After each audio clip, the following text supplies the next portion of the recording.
محروم نہیں مانگنے والا تیرا۔ محی الدین غوث ہے اور خواجہ معین الدین ہے، محی الدین غوث ہے اور خواجہ معین الدین ہے۔ اے حسن کیوں نہ ہو محفوظ عقیدہ تیرا، اے حسن کیوں نہ ہو محفوظ عقیدہ تیرا۔ ہمارے دین کے افغانیت کے دونوں شاعر ہیں، معین الدین اجمیری، محی الدین جلالی، معین الدین اجمیری، محی الدین جلالی۔ محترم حضرات، فخر ہندوستان حضرت خواجہ معین الدین اجمیری رضی اللہ تعالیٰ عنہ کی شخصیت کسی تعارف کی محتاج نہیں کی۔ آج ہندوستان کا بچہ آپ کے نام اور کام سے واقف ہے۔ آپ 14 رجب ہجری 537 کو سنجر میں پیدا ہوئے۔ آپ کے والد بزرگوار کا نام حضرت سید غیاث الدین اور والدہ ماجدہ کا نام حضرت ام البرا ہے۔ آپ مادر ذات ولی گئے۔ آپ کی والدہ فرماتی ہے کہ جس وقت میرا نور نظر میرے شکم میں آیا، میرا سارا گھر خیر و برکت سے بھر گیا۔ بچپن کے زمانے میں آپ ایک مرتبہ خوب اچھے کپڑے پہن کر عیدگاہ جا رہے تھے۔ راستے میں ایک اندھے بچے پر نظر پڑی جس کا لباس پرانا اور پھٹا تھا۔ آپ اس کی غمگین صورت اور خستہ حالت دیکھ کر رک گئے، فوراً اپنا کپڑا اتارا، اسے پہنایا، عیدگاہ لے گئے اور واپسی اور اس کی خوب خاطر مزارات کی۔ اس طرح سے غریب نماز کی صحبت میں اس غریب بچے کو عید کی حقیقی مسرت عطا کر دی۔ محترم حضرات، حضرت خواجگان کو غربا پروین کے انہیں انداز نے غریب نماز کے نام سے مشہور کر دیا۔ آپ کے مدیر خلیفہ اول حضرت خواجہ قطب الدین بختیار کاکی، جو خلوت و جلوت دنوں رات صبح شام سفر و حجر میں عرصہ دراز تک سایہ کی طرح آپ کے ساتھ رکھے، وہ اپنا عینی تجربہ بیان کرتے ہوئے فرماتے ہیں کہ میں نے مدت تک آپ کی خدمت کی مگر کسی سائل یا فقیر کو آپ کی در سے محروم جاتے نہیں دیکھا۔ اسی لیے تو علامہ حسن رضا فرماتے ہیں، اسی لیے تو علامہ حسن رضا فرماتے ہیں، آج اے ہندو دربار اعلیٰ تیرا، آج اے ہندو دربار اعلیٰ تیرا، کبھی محروم نہیں مانگنے والا تیرا۔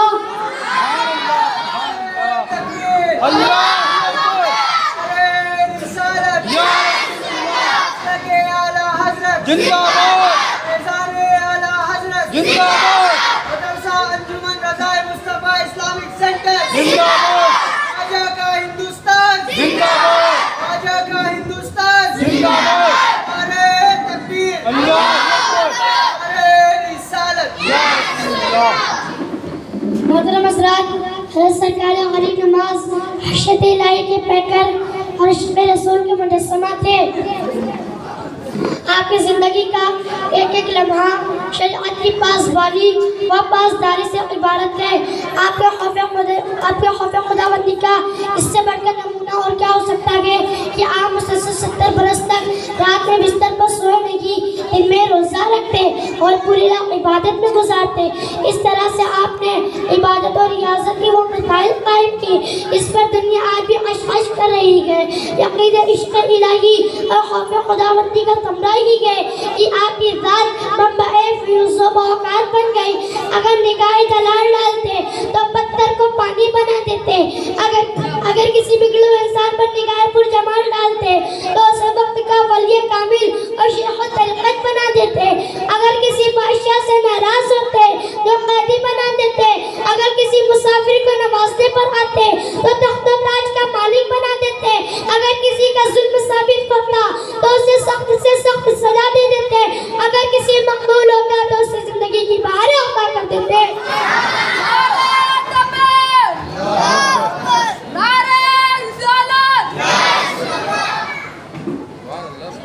محترم حضرات، اس میں کوئی دو رائے نہیں کہ حضرت خواجگان جگ کے داتا اور ہندوستان کے مہاراجا ہیں۔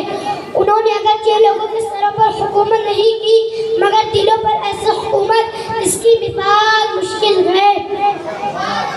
ہندوستان میں آپ کی آمد سے اب تک دنیا آپ ہی کو سلطان الہند تسلیم کرتی آئی ہے اور صبح قیامت تک آپ ہی کو تسلیم کرتی رہے گی۔ دنیا کے بادشاہوں کی بادشاہت ایک مخصوص مدت تک رہی تھی پھر ختم ہو گئی، نہ وہ بادشاہ لگا نہ ان کی بادشاہت، مگر سرکار غریب نواز کی حکومت کل بھی تھی، آج بھی ہے اور کل بھی رہے گی۔ وہ بظاہر ہماری نگاہوں کے سامنے لگی، بلکہ ان کی حکومت کا سکہ کل بھی کنک رہا تھا، آج بھی کنک رہا ہے اور کل بھی کنکتا رہے گا۔